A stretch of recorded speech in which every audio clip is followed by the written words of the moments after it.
We're up to chapter 5, Mishnah number 26. Ben Bagbag Omer. So the author of our Mishnah is unusually named. His name is Ben Bagbag, the son of Bagbag. And he used to say, Hafochba v'hafochba dekulaba. Delve into it, and delve into it, for everything is in it. This is a reference to Torah study. Torah study, something you should turn over and turn over, study it and study it. Examine it from every angle. Why? Because everything is in it. Uvatechazeh, and into it you should look deeply. Visiv uvleva, and grow old and worn out with it. This is not something we study as youths, as teenagers, as adolescents, and mature and graduate to other pursuits. This is something we should study our whole lives, grow old with it. Uminola sazua, and from it you should not budge. She'ein lecha mida tova himena, for you there's no better portion than it. There's no better pastime than it. There is no greater study and pursuit than the pursuit of Torah. So this is the Mishnah, Mishnah number 26. We're talking about Ben Bagbag. Now the next part of the Mishnah, Ben Hey, we're going to split into a separate Mishnah. On some versions, they have it lumped together. In the version that we're using, it does have it lumped together, but we're going to separate it into two. So we have an idea about Torah study. You should turn it over and delve into it and never stop studying it. Study it as a youth and graduate your life, essentially live your life accompanying Torah study. This is the best pastime. Now, who is the author of this Mishnah? His name is Ben Bagbag. His full name, we're told in the Talmud, is Yochanan Ben Bagbag. He was a friend and a colleague of the author of the next Mishnah, Ben Hey, the similarly unusually named Ben Hey. And Ben Bagbag is not featured very often in the literature. In all of Mishnah and all of Talmud, there are only a handful of citations. One memorable one is found in the book of Talmud. Baba Kama, page 27b, we read the following memorable citation. Ben Bagbag Omer, Ben Bagbag says, if your friend has your stuff, if your friend owns your items, is harboring your items, don't enter his field. Don't enter his courtyard in the middle of the night. Don't sneak in like a thief. Rather, break his teeth and say, mine I am taking. If your friend is holding your stuff, don't act like a thief. Don't surreptitiously sneak into his house, walk in, bang down the door, smash his teeth, and say, I'm taking what is rightfully mine. One teaching in the Talmud. A second teaching in the Talmud is found in Psachim, page 96a. Ben Bagbag Omer. Ben Bagbag says, a Tamid sacrifice. A Tamid is a daily sacrifice that's brought. The first sacrifice brought in the temple is the morning Tamid, the morning daily sacrifice. The final sacrifice of the day is the afternoon sacrifice. And these animals that are sacrificed every day must be guarded and overseen and watched for 4 days before they are offered. These are the teachings of Ben Bagbag in the Talmud. So again, not featured very heavily. And he's telling us when we study Torah, we should turn it over and turn it over and delve into it from every angle because there's everything in it. Now the commentaries note, if you look at the previous Mishnah, it talked about the timeline of a life well lived. At the age of 5, you start scripture. At the age of 10, you start Mishnah. At the age of 15, you start Talmud. The previous Mishnah gives us the framework for when we're supposed to begin our study. In this Mishnah, we're told what are we supposed to do for the rest of our lives. You've gotten to Talmud. You have been initiated in a life of study. Now it's time for you to toil in it the rest of your life. Why? Hafochba v'hafochba. Delve into it and delve into it, for everything is in it. Now the commentaries offer a wide variety, a bevy of reasons of what this means. Everything is in the Torah. So Rashi tells us on a basic level, on a simple level, that the Torah is multifaceted. We read scripture, we read Mishnah, we read the Talmud on a basic level, and we understand it. And then we get a little bit more advanced, and we can see a new dimension, a new facet. There are shivim panim la Torah. There are a minimum of 70 facets for every part of Torah. We know that the study of Torah is divided up into 4 general kinds of study. There's the pardes, there's the simple level, and then there's the allegorical level, and then of course you get more advanced until you arrive to the sod, to the secret level, to the mystical level. You could have one citation, one verse, and you understand it in so many different ways. And therefore, when you study, don't just subsist with a basic, surface, superficial level of study. Turn it over and see a different angle. And never cease to examine it, because you will constantly find new dimensions and insights. We're told that the Torah is the Almighty's brain, so to speak, the Almighty's mind, so to speak. And just like the Almighty is infinite, the Torah is infinite as well. And there's a great irony in it, that the more exposure you have to Torah, the more you realize how vast it is and how little you know. The great Chazon Ish used to say that the mark of a Talmid Chacham, of a Torah scholar, is someone who has such prowess of Torah study, they can study 40 pages of Talmud in one day.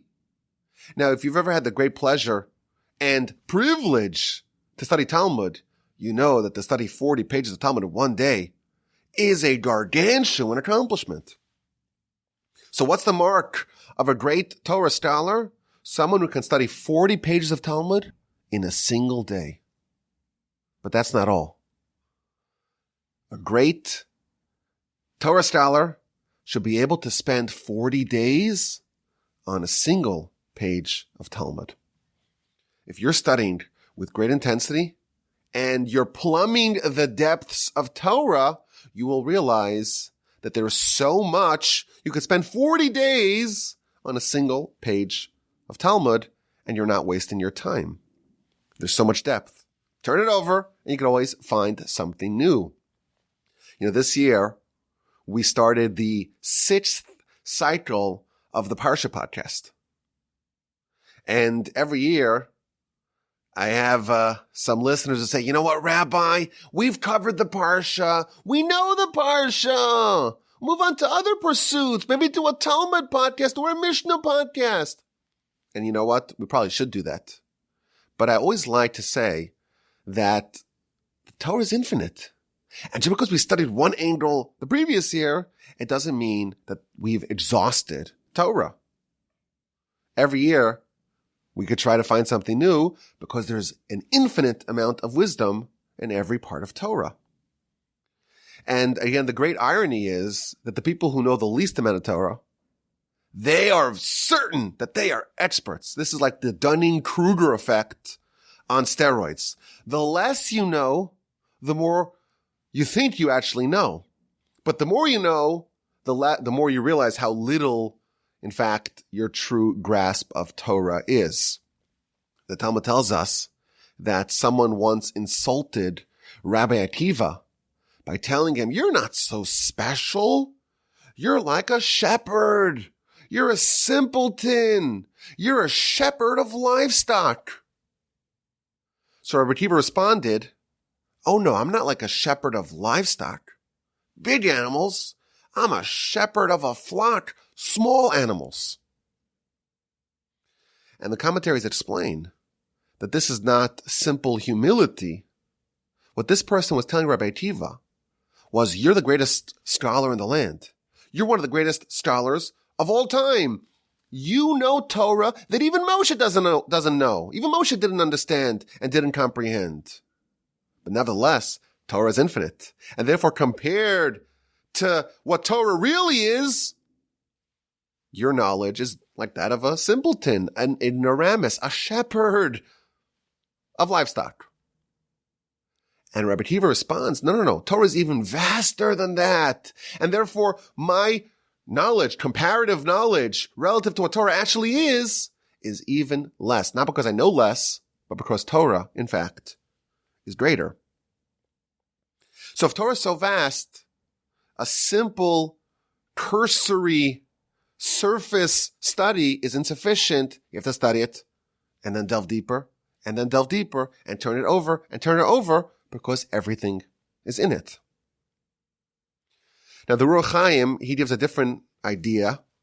And again, these ideas are not mutually exclusive. They're all true, but different angles to explain this Mishnah. Everything is in the Torah. The answers to all your questions in the Torah. But sometimes it's hard to figure out where exactly the answer will be found. Meaning, you don't always find the answer in the place where you would expect it. And he quotes the Talmud. The Talmud says, the Talmud is quoting a verse that compares Torah to a breast. And he explains that a breast is made out of flesh, but the child sucks out milk. Meaning that what you derive from Torah is sometimes different than what the Torah appears to be. Similarly, in the laws of Sukkah, the temporary structure we're supposed to build on the festival of Sukkot, you'll find Torah insights for when a woman's husband disappears and we don't know if he's dead or alive and we don't know if she can marry or not. Is she still a married woman? Or maybe the husband is dead. You wouldn't expect to find answers to such questions in the laws of Sukkot, but that's the way Torah sometimes is. You have to turn it over. You want the answer. The answers are all there. But the locations of those answers are sometimes obscured, are sometimes hidden. There's an amazing series of books called Contemporary Halachic Problems. And this is one of the few ways that people who are not familiar with Aramaic and have never studied Talmud and don't read Hebrew, they can delve into advanced Talmudic inquiry because these books were written in English. Contemporary Halachic Problems by Rabbi Bleich. I think it's 7 volumes or 8 volumes, and it's all modern contemporary problems. Like he talks about IVF. IVF is like a 40 or 50-year-old technology. Stem cells and transgender and electricity. All the things that are not just the Talmud. Contemporary halachic problems. What would the Talmudic and responsa literature say about these modern problems? And that really fits into this idea. Everything is in the Torah, but sometimes you have to work really hard to find where the answer to your question is. It may be in a surprising location. And therefore you have to turn it over and turn it over till eventually you'll find the answer. The principles of the Torah can be ubiquitously applied to every conceivable situation. But knowing exactly where to find the answers, to do that, you have to be a true master. You have to turn the Torah over, delve and delve, until you know it all. So you have all the answers, but the only way to have the key to all those answers is to know it all, because you never know where the answers may, in fact, lie. So that's the second idea of what it means everything is in the Torah. A third idea. If you go to school, go to university, so you'll have different classes. You can learn about the sciences and history and English and art. It's all these disciplines and all these wisdoms, philosophy and all the different schools of philosophy, medicine. There's lots of different wisdoms and disciplines of knowledge, of learning. We're told that the Almighty used the Torah to create the world. Have you heard that idea? The Almighty used the Torah as the blueprint for the creation of the world. The Almighty examined the Torah, and that was the blueprint that He created the world with. What that means is that the Torah is the alpha wisdom. The Torah is the original, the OG wisdom. And therefore, all the other wisdoms and disciplines in the world actually can find their roots in Torah. Torah is the wisdom that incorporates all the wisdoms. And therefore, if you want to know knowledge, go to the source, the Torah, turn it over and turn it over, because everything is in it. Now, of course, it's hard for us to deduce from Torah mathematics, or science, or history, or language, or philosophy. And the reason why is because we haven't toiled and delved and turned it over in every conceivable way. But the true giants who really achieved total mastery of Torah, they knew it all. They knew all the wisdoms. So, for example, we have someone, who lived in modern times. The Chazon Ish, I mentioned him earlier. The Chazon Ish, just personally, he was my father's sandik. By my father's bris, the person who holds the baby for the circumcision is called a sandik. He was my father's sandik 2 weeks before he passed. He passed in 1953. So we're talking about someone who lived kind of in our lifetimes. And he was someone who just studied Torah, but he knew everything. So much so, you could actually Google this.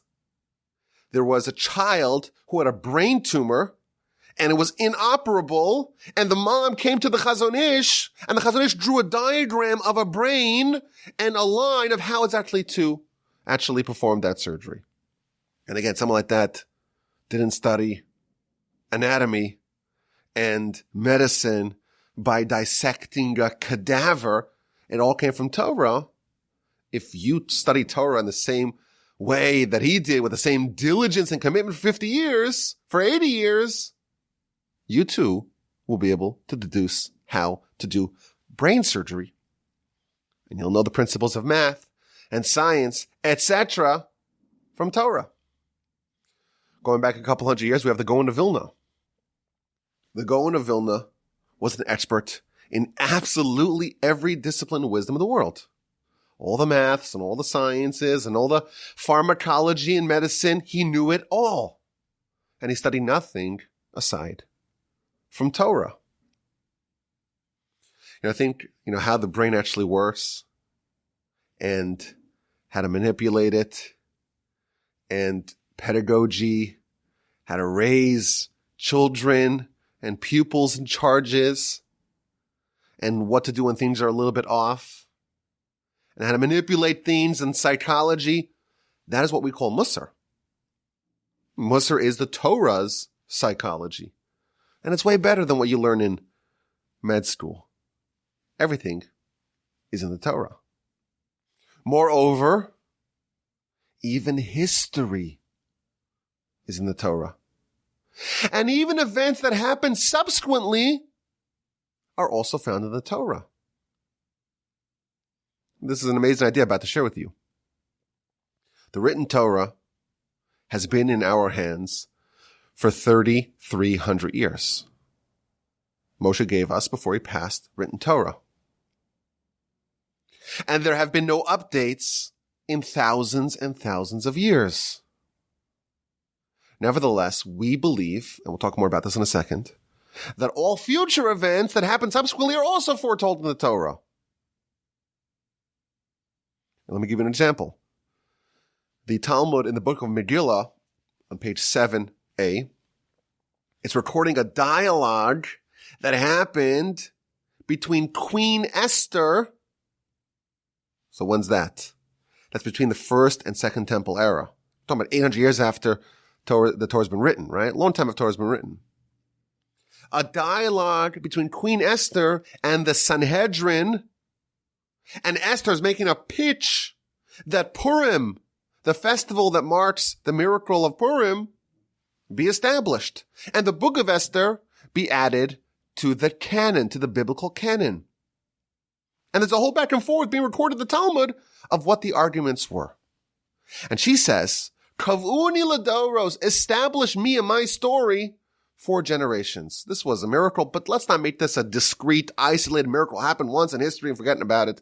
and not celebrate it subsequently. Establish me and my story as a festival for generations. Let's memorialize the story in the festival of Purim. So the Sanhedrin responded to Esther, sent the message back to Esther. I don't know if that's such a good idea. It's a dangerous idea. Why? Because it talks about the triumph of the Jews over their enemies. A lot of those enemies are still extant. We don't want this story to be publicized.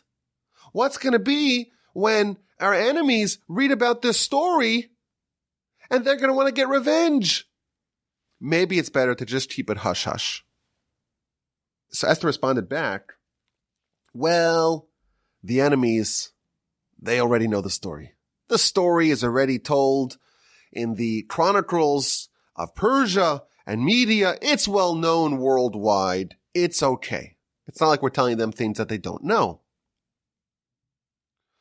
And the Talmud continues that Esther sent a message, I want the book of Esther to be perpetuated for generations. I want the story of the triumph of the Jews over Haman, the Agagite, the heir of Amalek. I want that to be included in the canon. And again, the Sanhedrin says, well, not such a good idea. Why? And they quote a verse in scripture that the battle with Amalek is mentioned 3 times. If it's 3 times, it shouldn't be 4 times. Until they found the verse in the Torah. This is from Exodus chapter 17, the end of Parshas Beshalach. Jewish people leave Egypt, and they're on their way to Sinai, and they're attacked by Amalek. The first war of the Jewish people after the Exodus, even before Sinai, is with Amalek. And Moshe nominates Joshua, go make war with Amalek. Joshua collects men, and Moshe, of course, goes top of a mountaintop and lifts his arms, and he has Aaron on one side and Hur on the other side, and Joshua weakens Amalek. But the section concludes where God tells Moshe, Ksov zos zikaron basefer. Write this episode as a remembrance in a book. Explains the Talmud, this is hinting to the story of Esther. Write this. That means the episode that happened now. Zikaron, as a remembrance, that's a reference to what it's going to say in the writings, in the prophets. In a book, when God tells Moshe, write this story in a book, that's hinting that in the future there will be another book about this, namely the book of Esther. So it's an interesting exchange in the Talmud to just say, well, that the Purim story, it wasn't universally agreed upon, and there was a whole dialogue back and forth. But what's really interesting about this is that until the sages found a hint in the written Torah that was written hundreds of years prior, they found a hint that says that there should be a book, an entire book dedicated to the triumph of the Jews over Amalek. Until they found that, they weren't willing to add it to the canon. They were working with the premise, everything has got to be in the Torah.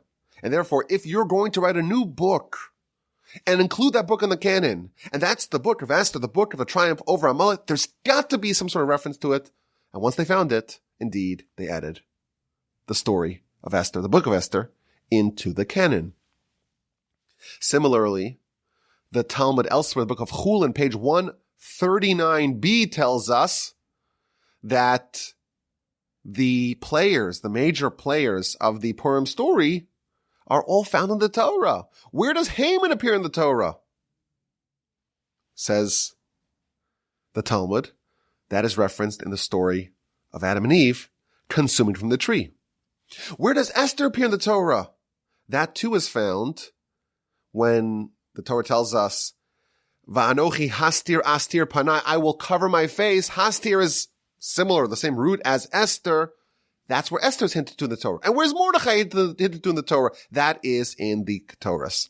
Again, there's an idea that all the future events, all the future publications, all the future bigwigs and notable people are all going to be found in the Torah. Moreover, we have a tradition that it's not just the important people who are featured in the Torah. All events of human history are forecasted in the Torah.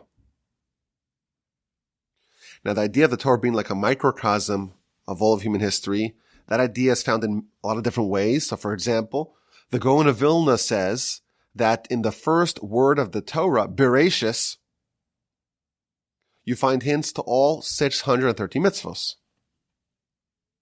Moreover, in the Torah at large, the history and the events and all the people are all featured. So one of his clever and ambitious students said to him, okay, well, if all people are told about the Torah, where are you found in the Torah, Gaon of Vilna? Every person's there. Where is your verse?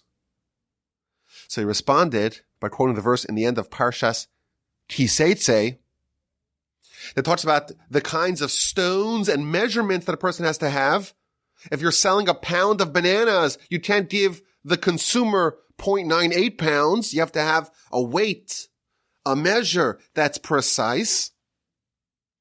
Even Shlema, a complete stone, Tielacha, you should have. Don't play around with the weights. Even Shlema, says the Gaon of Vilna, Aleph, Beis, Nun, Even, stands for Eliyahu ben Shlomo. Shlomo and Shlema. Eliyahu ben Shlomo. His father's name was Shlomo. Eliyahu ben Shlomo. This verse corresponds to me.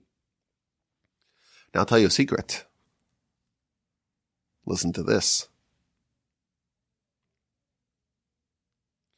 This will most likely blow your mind, but not necessarily in a good way. You ready? If you do the following calculation, you take the first verse of the Torah and you match it with year 1 of Adam. And then the second verse you match with year 2 of Adam. And the third verse you match with year 3. And so on. How many verses are there in the Torah? 5,845. According to our tradition, we are now in the year 5,782. But if you look at the verse that the Gaon of Vilna pointed to, that is the verse that hints to him in the Torah, it corresponds to the year 1797, the precise year the Gaon of Vilna passed away. So there is a theory that argues that every verse in the Torah corresponds to a year of history. And there are many, many notable and important years in history that when you look to the corresponding verse in the Torah, you find how it's perhaps hinting to it. Now, of course, you're thinking, well, okay, what year are we in now? According to this calculation, we're in the tough parts of Ha'azinu, if you know what I mean. Ha'azinu has some rough parts. Before there is a reclamation at the end of Ha'azinu, we're in the rough parts. So I'll see you in a couple of decades. But anyhow, that's an idea that we find that everything is hinted to in the Torah. Future history, future events. There's the great story with the student of the Ramban, whose name was Avner, who became an apostate, became like a bishop. You know the story? The Ramban, of course, the great medieval commentator, had a student who became a Christian and became some sort of bishop or something like that. And this apostate, this traitor to his people, he went and visited the Ramban on Yom Kippur. Now, there are various versions of this story. This is the version that I read in the Seder HaDoros, So it says that on Yom Kippur, this apostate came to visit the Ramban, or maybe he summoned the Ramban, and he took a pig, and on Yom Kippur he slaughtered the pig, and he cut it up, and he grilled it, and he ate it. In front of his great teacher, a Jewish boy did this terrible sin. On Yom Kippur, holiest day of the year. So this apostate goes over to the rabbi and says, well, how many violations did I transgress? And then a whole discussion of how many violations this person transgressed. And they engaged in a conversation, and the Ramban asked him, well, what caused you to reject and repudiate your faith? Why did you become an apostate? So he responds as well, once you were giving a lecture on Parshas Ha'azinu. Ha'azinu, the song of Ha'azinu, is the second to last parsha in the Torah, the penultimate parsha of the Torah. And it's a song, one of the 3 songs of the Torah. And in it, we have all these very poetic verses that talk about the past, the present, the future, etc. And if you actually look at the commentary of the Ramban, he talks about how this is forecasting all of human history and the trends of human history and the events of human history and the upcoming Messiah, etc. But in your lecture, says the apostate, you claimed that everything and every person and every event is foretold in Parshas Ha'azinu, in the song of Ha'azinu. And to me, that sounded so impossible. It must be you're making it up. It must be you're not reliable, and I'm leaving the religion. I'm going to become a Christian. That's what this apostate Avner tells the Ramban, Nachmanides, the giant of the medieval era. So the Ramban responded to him, well, I still stand by what I said. Everything appears in the Song of Ha'azinu. So Avner says, okay, well, where does my name appear? Aha, checkmate. Where does my name appear? Yeah, if everything appears in Ha'azinu, where does my name appear? So the Ramban responded, if you look at chapter 32, verse 26 of Deuteronomy, in Parshas Ha'azinu, you read the following, Amarti af'eim ashbisa me'enosh zichram. I said, I will shatter them in anger, and I will make their memory cease from humanity. And if you look at the third letter of these words, you have a resh, and then an aleph, and then a beis, and then a nun, and then another resh, which can be read as Reb, which means like Mr. Avner. And what does it say? You'll be shattered, you'll be destroyed, and everyone will lose sight of you. You will be lost. And when this Avner person heard the story, he said, well, what do I do now? So Ramban says, I don't know. The verse seems pretty unambiguous. So the rabbi left. This is how the story is told. The rabbi left, and this Avner person, he was so shaken up by this experience, he gets on a boat and he disappears, and no one knows what happened to him. Indeed, as forecasted in the verse. Now again, this story is told in many different ways, but again, it's always the student of the Ramban, whose name was Avner, who had this kind of change in attitude because he discovered that his name, in fact, does appear in the Song of Ha'azinu. But that's one of the ideas that the commentaries here share. If everything is in the Torah, it means everything is in the Torah, all the wisdoms, and in fact, even all the histories. And therefore, if there's so much in the Torah, we should study it. And we should not budge from it. And we should study it as a youth. And we should grow old with it. The Torah is not a discipline like other disciplines. You don't go to school, do your 4 years of Torah study, get your degree, maybe get your PhD in Torah, and that's it. Move on to other things. Torah is a lifelong pursuit. And the Mishnah tells us there's no better measure than it. There's no better ROI, return on investment, than Torah study. Study it as a youth. At the age of 5 already, you're studying scripture.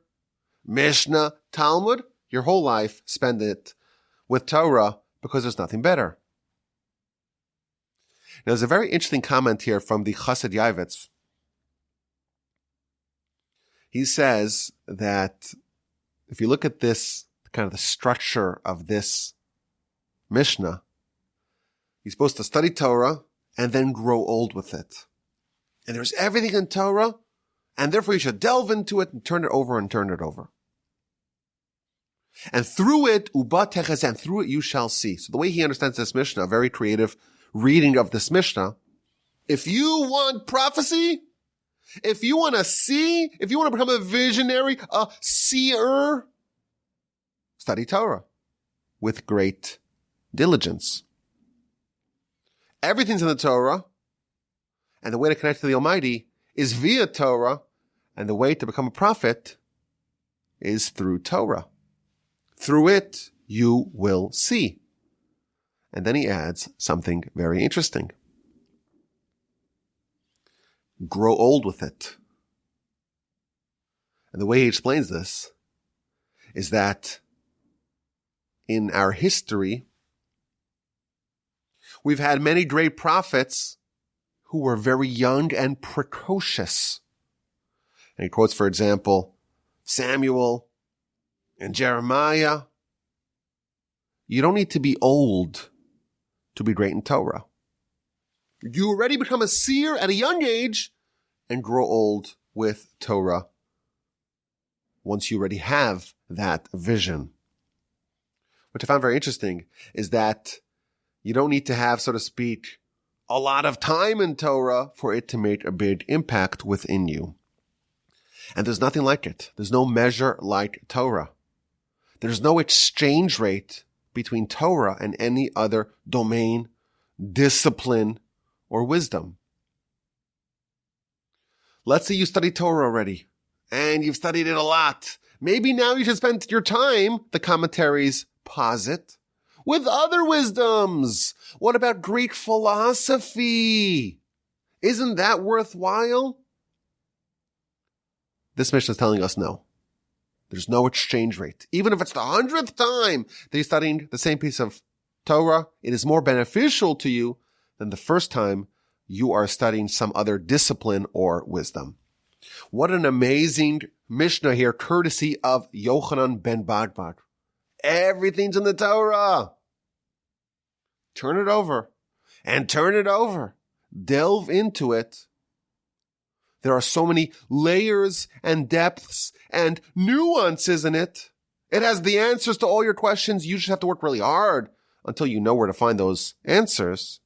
All the wisdoms and all the disciplines and all other domains of scholarship and knowledge are found in the Torah. And in fact, all events in history. This is the best pursuit. This is the Jewish pastime for a reason. Grow old with it. There's nothing that is more beneficial to you than Torah study. It connects you to your Creator better than anything else. It is the best use of your time. As always, my email address is rabbiwalby@gmail.com. I look forward to your questions and your comments.